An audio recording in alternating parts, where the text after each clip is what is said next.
personally, what do you think about this habitat? It's a very good concept. It's a very good NGO. Yeah. You know, there are not many NGOs in the world that have this kind of scheme to help the poor, the needy. Yeah. Because we believe every house, every families must have a shed over their head. You know, these are basic needs of human being. You know, we must have basic shade over our heads.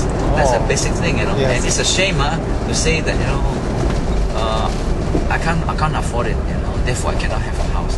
You know, that is very sad. You know, we shouldn't be living in this kind of situation. You know, so this is what humanity is all about. All human beings, we believe, must have a normal shed over their house, and all human beings must help their own help their own friends or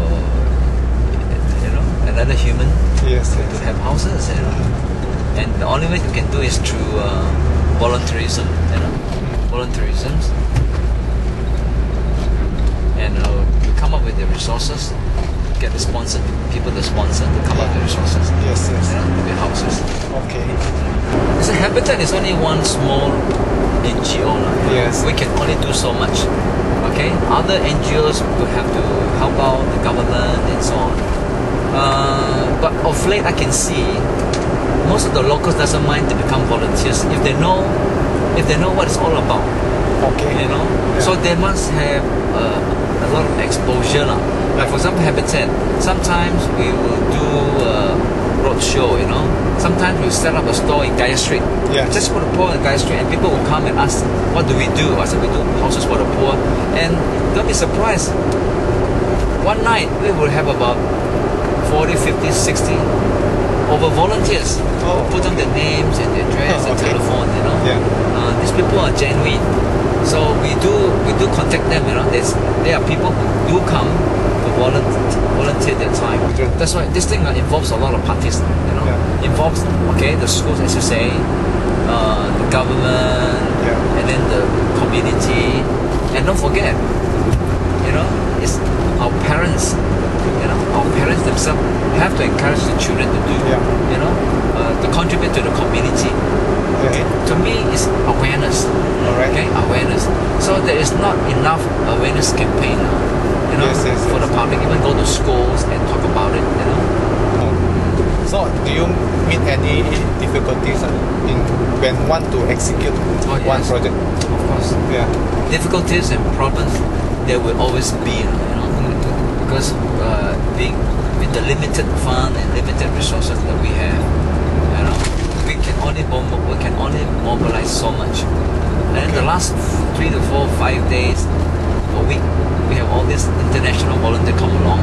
We have 5 sites simultaneously under constructions. And because we're all volunteers, we cannot be in all these places every day. So we need full-time paid staff to coordinate all these things. You know? So what we need is a full-time staff coordinate all the various sites.